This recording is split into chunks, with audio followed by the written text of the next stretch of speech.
I Lie to You at Christmas, a very special edition filled with festive fibs. On David Mitchell's team tonight, a BAFTA-nominated actress whose first job was in a sandwich shop. Well, it did allow her time to work on her roles. It's Kerry Howard. Oh, beautiful. And a legendary cricket commentator who is so posh, he makes David sound common. It's Henry Blofeld.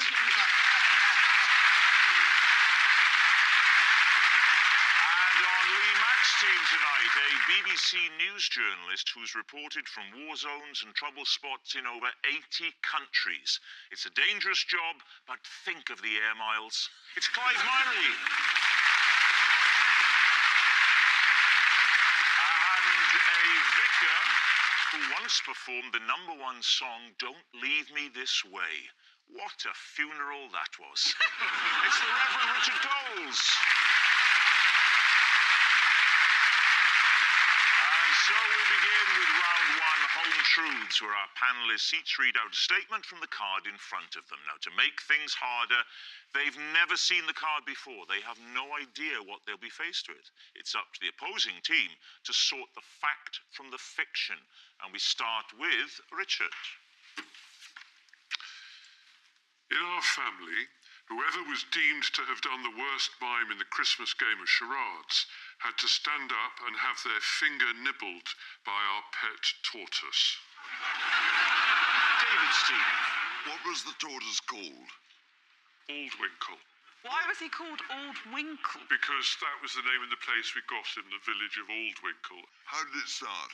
It must have been my father. It has his stamp upon it. I don't really remember. It was just something we always did, and it seemed perfectly normal to us. What was it about your father's finger? It wasn't my father's finger. It is... He rather liked the sort of traditional aspects of Christmas and liked to follow these things. Well, that's not one of them. Is it an invention? I mean, there are some off-the-shelf traditions you could have used. Yeah. But I think a little... Pies, carols, turkey or goose, that kind of thing. He was sprinkled with a little artificial snow to make him seasonal, but nonetheless, that's what we did. It wasn't a great time of year for Aldwinkle. I think he was probably bewildered by the entire process, but nonetheless, that was what we did. Of course, as I'd forgotten, but you've reminded me, they hibernate. Well, that's exactly true, but hibernation can be an interrupted affair. But you got your information right, yeah?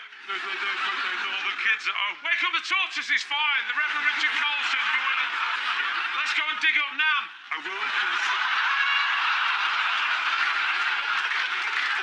will concede Aldwinkle was not at his liveliest.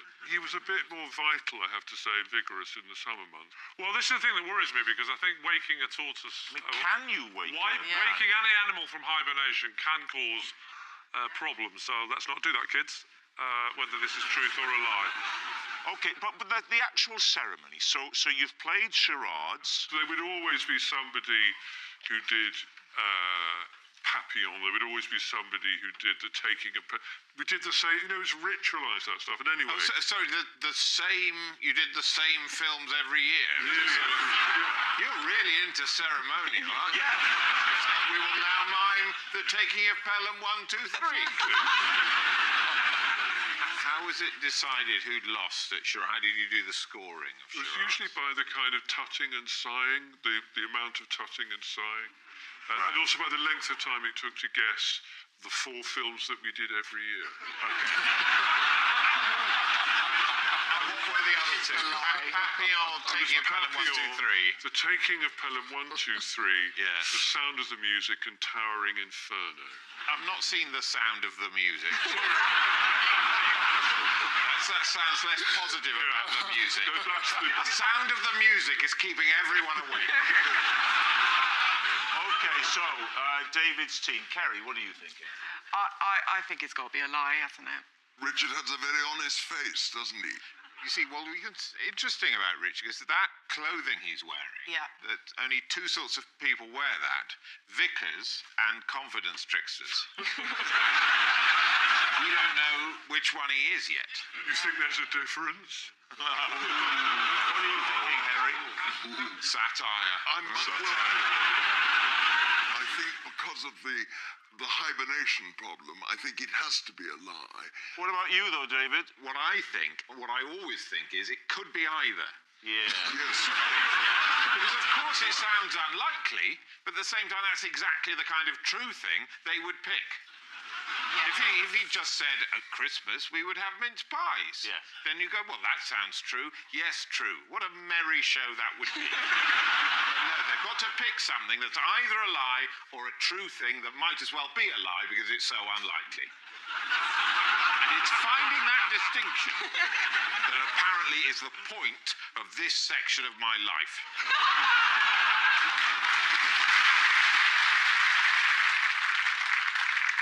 Lie. We'll say lie. Saying lie.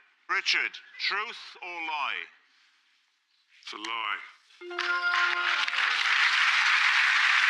Yes, it's a lie. Richard didn't have his finger bitten by a tortoise if he lost at charades. Henry, you're next. My dear old thing, if fans stop me in the street when I don't want to be disturbed, I will put on my common voice and pretend I'm someone else.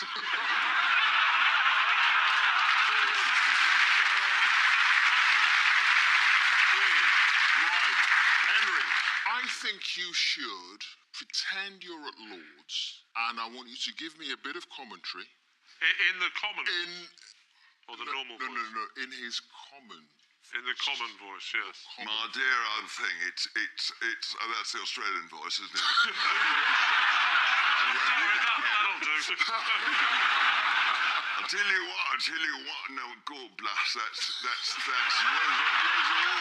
where's all, he's coming in from the pavilion and God blimey, look at them strides, I tell you what, he bowls and what boycott is play forward, God bless him.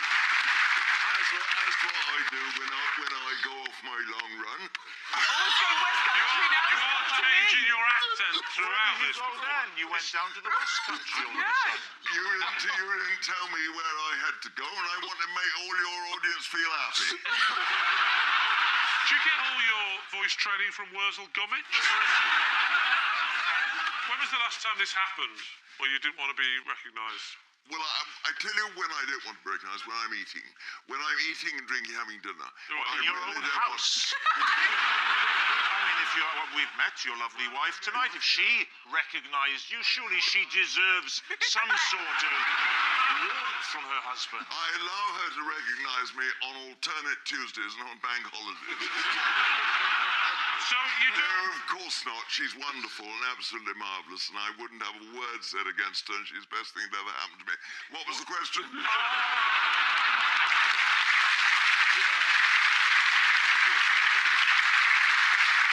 So when was the last time this happened?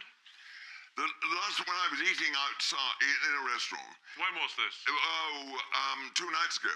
Okay, where were you? In Penzance. Is that where you picked up the accent? I had another one that night. Oh, what did you do then? I did a little bit of Welsh, I think. I had a very good friend. Very good. Henry, imagine that you're out in a restaurant now. You're having dinner with David Mitchell. What a treat. And I've spotted you. Okay, so Matt, you have your dinner. You and David, you're eating away, chatting. Okay. Excuse me, I don't mean to bother you. Sorry, David, I don't mean to bother you, but you're not that Henry Blofeld, the cricket commentator, are you? Would you come again? I think I didn't quite get you. Yes, you are. That's your voice.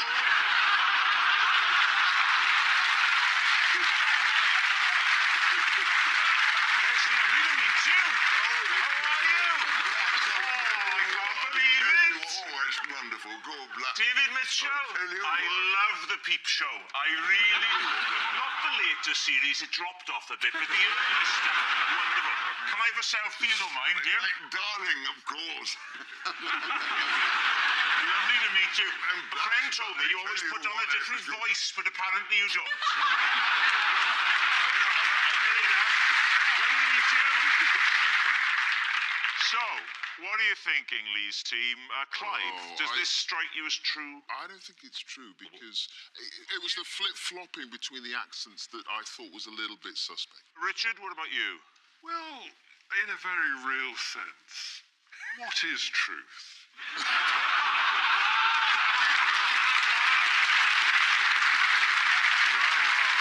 one's ever said that on this before. I think it's a farrago of falsehood and a tissue of lies. Should we say it's a lie? You're going to say lie? Okay. Lie. Henry, was it the truth or was it a lie? It was a lie.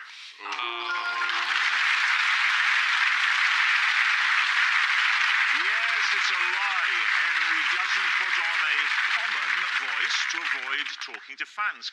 Our next round is called This Is My, where we bring on a mystery guest who has a close connection to one of our panellists. Now, this week, each of Lee's team will claim it's them that has the genuine connection to the guest, and it's up to David's team to spot who's telling the truth.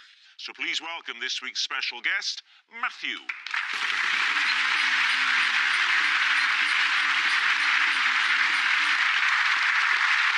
So, Richard, what is Matthew to you? This is Matthew. When we were 9 years old, we co-founded an atheists club. Clive, what is Matthew to you? This is Matthew, and when he was filming me reporting on a rise in street crime, someone took his camera. And then finally, Lee, what is your relationship with Matthew? This is Matthew. I had to foot his dry cleaning bill after my fidget spinner landed in his soup. So there we have it. Is Matthew Richard's atheist ally, Clive's cameraless cameraman, or Lee's dirty diner? David's team, who would you like to start with? Richard. Yes. Atheists Club. Yes. Well, there's an obvious question, isn't there? At what point did you decide to lie about your atheism just to earn money from the Church of England? Matthew and I were boy trebles, choristers together at prep school, and we sang in the choir together, and at the age of 9 we formed the school chapel choir atheists club. Wow. As a protest against the blandishments of religion and as a refusal to submit to the mythical and tyrannical deity forced upon us. Richard, it's Christmas. I'll bet you had a lovely voice as well, because, you know, with the Communards, you were lovely, weren't you? Well, that wasn't me singing in the Have you ever interviewed a rock star before? With the Communards, you were lovely, weren't you? Next week, Mick Jagger. The Rolling Stones, you were lovely, isn't it? I don't believe that a 9-year-old would have bonked his Christmas stocking on the head like that. That's a very interesting point. Did you still have a Christmas stocking? Well, I would suspend my atheism if there was any chance of personal reward. Okay, I believe that. Yes. Yes, yeah. And now you've done so with your whole career. Exactly. So at what point did you begin to doubt your doubts?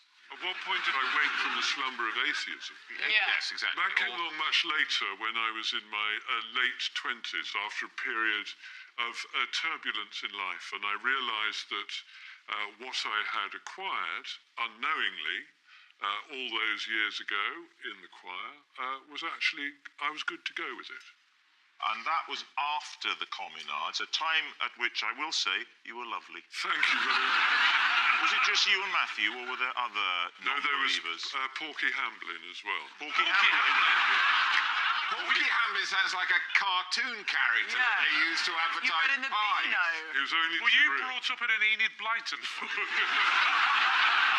Porky Hamblin was a barrister who became a Pilates teacher in Market Harborough. Did you harmonise guys now together, you and Matthew? No, Matthew's bring- not allowed to make Matthew's not any allowed sound. to He's not? sing. I've got a lovely voice, so if we wanted to sing, we could. Sing choirs of angels, singing exultation. Oh, you did that. I went for that as well. I went for the Yeah, desk. Okay. What would be the atheist version of that? it would be a largely silent howl of punk rage. Right. Who would you like to question next? Clive, you were filming a segment about street crime. Rising levels of street crime, yeah. And Matthew was filming me doing a piece to camera. And it often happens when you're in the middle of the street and, you know, things are going on and so forth. People are coming up behind you and mooning, or they come up and doing this kind of thing while you're trying to do the piece to camera. That's me. Yeah. And this kid comes up behind and goes like this. I, of course, didn't see him do that, but Matthew saw that. Definitely a happen. kid, not a rabbit. He took one hand off the lens to say, "Get out the shot." And someone ran up behind him and just grabbed the camera off him. Wow. Camera's quite big and heavy. Yeah, They're very. heavy, exactly. So he legged it with the camera, Yeah. holding it by the handle, Yeah. running like this. Yes. Me and Matthew legged it after him, and because they're quite heavy, he Yeah. couldn't continue that far, so we just dropped it. So you got the camera back, but presumably it was badly damaged. It was a bit knackered, yeah. But the main thing was the film was intact. But a television camera, that's not a very useful thing for them to steal, is it? You flog it. It's pretty noticeable, isn't it? If you got, we've got this television camera. No, It's my granny's. You'd be surprised. What you want is an iPhone or some cash, don't you? I mean, kids, what you want is an iPhone or some cash. Can I touch Matthew's arms to feel his muscles? Yes, you can. Because if you're a cameraman, you got to have guns. Yes. Right? Well, feel free. Okay. But Would you bear like? in mind, Not necessarily. A lot of, I'm married, guys it's wear fine, braces it's fine. now. So bear in mind, Matthew's not allowed to speak. Right. So I won't none of your engage. probing questions. Not gonna. Thank you. Quite strong. And the other one? Wow. You work out. Does he? Not a word. I'll tell you what, I wish I hadn't dropped my fidget spinner in his suit. I wouldn't have done it if I'd have known that. Okay, now what about Lee? He's having soup and fidget spinners. Well, what is a fidget spinner? Yes. Firstly. Do you really not know? A fidget No. spinner, it's all the rage at the moment. You get them in different shapes and sizes, and you spin it on your finger, and it just spins round. Oh, right. Lee, I've got one here. If you want to, Yes? So that is the fidget spinner. You place it on the finger, and you basically just spin it round, and it's quite relaxing. Where were you when you were fidgeting with this? We were in a restaurant, me and my friend. But if you're in a restaurant eating soup, surely you wouldn't be spinning things on your finger. Yeah. I did not say I was eating soup. Were you eating soup? Yes. But you seem very adept But I with didn't that. say I was eating soup because it landed in his soup. Describe the scene. You're in a restaurant. Who are you with? I'm with Eddie the Hat, who's a mate of mine. Eddie the Hat. Eddie the Hat. Is that a nickname or is he a hat? No, he's Have you befriended a hat? he's Eddie the Hat because he's a nickname we have because I don't care. weirdly he never wears hats. Now, so you're having a meal with Eddie. Eddie the Hat. Where's Matthew? Matthew is sat, I would say, not a million miles away from the distance he is now, so a little bit nearer. So, At the next table. yes. So you're having soup with one hand and Doing this. using the Which is- spinner with the other. Is that right? I'd had the last few mouthfuls, the bowl was still there, and then as we all do, well, since I stopped smoking, I decided to have a quick spin. And you can still spin in a restaurant. They haven't started the rule we have to spin outside. Okay. Did you feel, as you were eating the soup, a bit of spinning coming on? I did. I always do towards the end of a particularly. Do you, after breakfast, do you spin with your cup of Every coffee? opportunity to stop my hands feeling busy. It was something the therapist told me to do. I think it's to keep your hands busy is the expression, not stop my hands feeling busy. Those are the words of a maniac. It keeps my hands calm because I'm always wanting to do things with my hands. Like at the moment, I want to punch David in the face. My fidget spinner, I wouldn't do it. So, there you are. You're having a post-soup spin. I'm having a little spin. What happens? So I'm spinning away, and Eddie the Hat's talking about things, you know, and he's quite impressed. He's going, "You can really spin that quite fast, can't you?" I said, "Oh, yeah." And I got a little bit carried away, and I really went for a massive one. It flew off. The spinner landed in the soup, and then an explosion of tomato soup went all over his shirt, his jacket, and his trousers. Wow. What happened to the spinner? He took the spinner out like that. He was disgusted at me. He gave it back. I didn't help matters by going, "Yep, still working."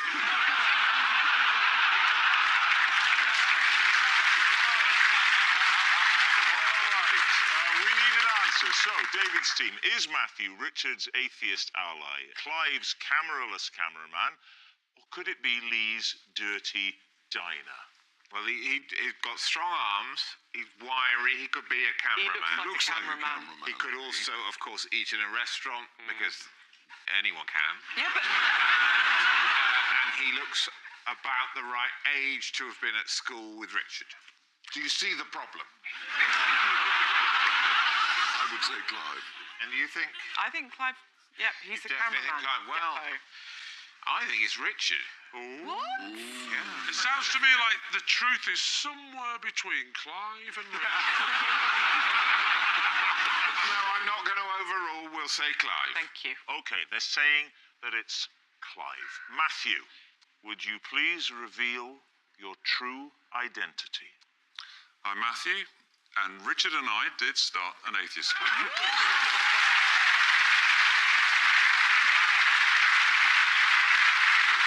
Yes, Matthew is Richard's atheist ally. Thank you very much, Matthew. Thank you.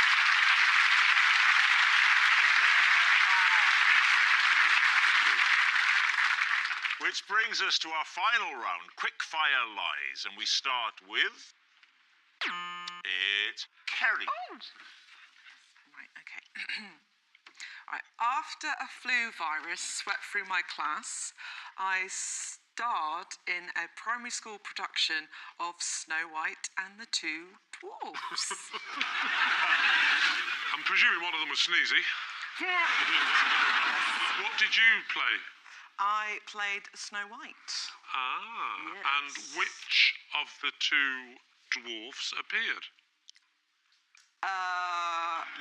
Happy Yeah. and grumpy. And which of the five didn't? Sleepy, Yes? snoozy, Snoozy, oh yes. Sleepy, snoozy, can't wake uppy. Davy, Beaky, Mick and Titch.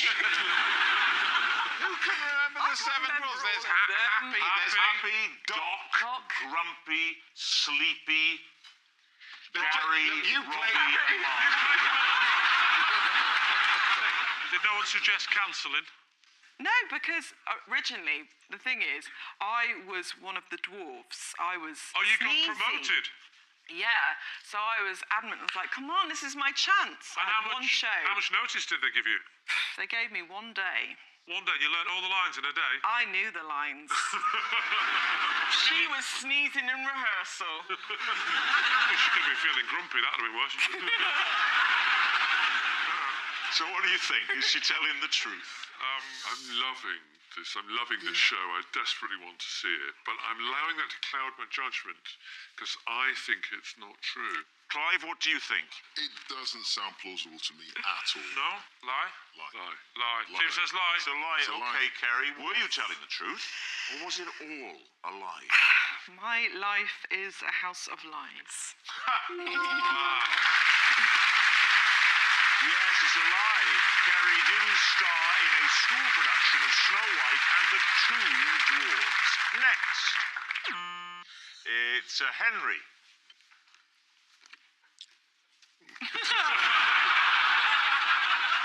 After a mix-up on the telephone, I accidentally went on holiday with the wrong girl.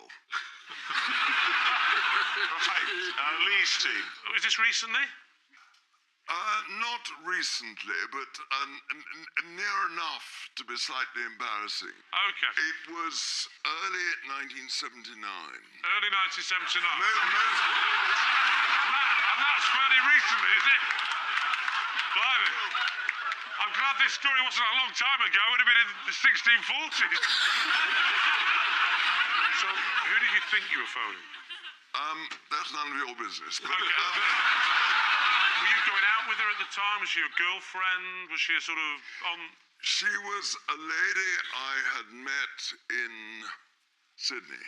What was the circumstance that meant that you ended up meeting this lady? Well, I mean, if you're in another country like Australia for 5 months or nearly 5 months, there's always a chance you're going to meet a lady or two, isn't there?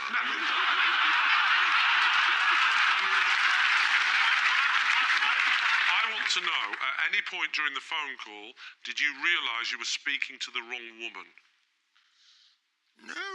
You never realised? It was quite late at night, I have to admit, and I probably had a thimble or two of wine, so I wasn't actually into the business of dissecting voices. And the reason you were calling was to say, come on holiday with me. Well, it was more specific than that, actually. It was to say, would you like to come and spend 3 or 4 days with me the weekend after next in Monte Carlo? Oh. Wow. I'd say yes. So this girl that's answered, have you ever met this other girl, the one that you're now phoning? Yes. Who was this girl? Another sort of... Not a matter I'm prepared to discuss with an almost total stranger. Got you, right. So, just to clarify, you're sleeping with both of these women? Can I ask, is that a question or a statement? It's definitely a statement. A statement. We're all reading in which between case the I lines. can ignore it. You've got this other woman's phone number. Now, you've phoned her up. Woman number 2 answers the phone. How long does the conversation go on where you think it's woman number 1? Oh, it went on for 7 or 8 minutes. Okay. So when you put the phone down, you believe that you have now arranged a holiday with what you think is woman number 1. Is that correct? You're getting better and better at Right. this. Now, when is the next time you speak to woman number 2? I went, in fact, 10 days later to Heathrow, and you know how it takes. You get there and you meet someone. I'm sure everyone here will understand exactly what I'm saying. And you see people come through and you wait forever and you look at the wretched board that says the thing has landed. And you wait and wait and wait. No one came at all. No tall, voluptuous blonde. I couldn't see anything like that. And then I did see a rather... I don't mean the word dumpy in an uncomfortable way. Maybe that's slightly the wrong word. Brunettes there, and I said she walked through. No, sorry, dumpy's the wrong word. I meant brunette. That's not going to wash. And she walked through, and I suddenly thought there was something vaguely familiar about her. And she looked up and looked at me and recognized me. And I said to her, my dear thing, what on earth are you doing here? And she said, what are you doing here? I'm supposed to be meeting Jeffrey Boycott.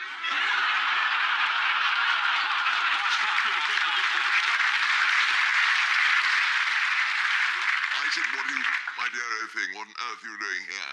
And she said to me, don't you remember ringing up and asking me to come to Monte Carlo for the weekend? Oh, no. And you know what was so awful? God. Was that I couldn't remember her name. And so what I did was I ran towards her to pick up her baggage. Not in order to be altruistic and help her, but in order to read her name on her list.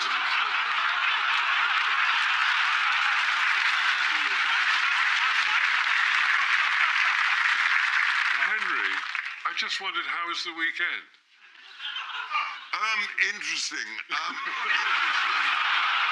It wasn't what I would call a Grand Prix weekend, exactly. We had one or two rather sort of unenforced pit stops.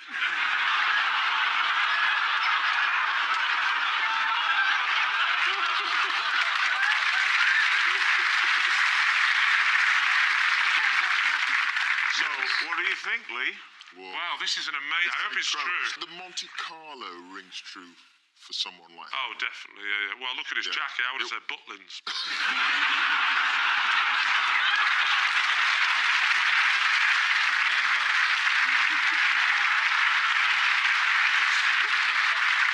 So what are we going to say? I think it's true. I It's true. Yeah, I think Well, it too. I think it's a lie, but I want it to be true, so I'm going to say true. All right, you're going to say it's true. Henry, was it true, or were you telling a lie?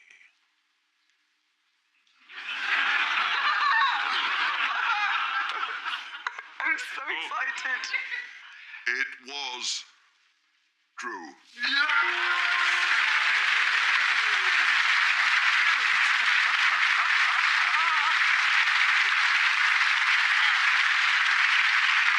Yes, it's true. Henry did go on holiday with the wrong girl.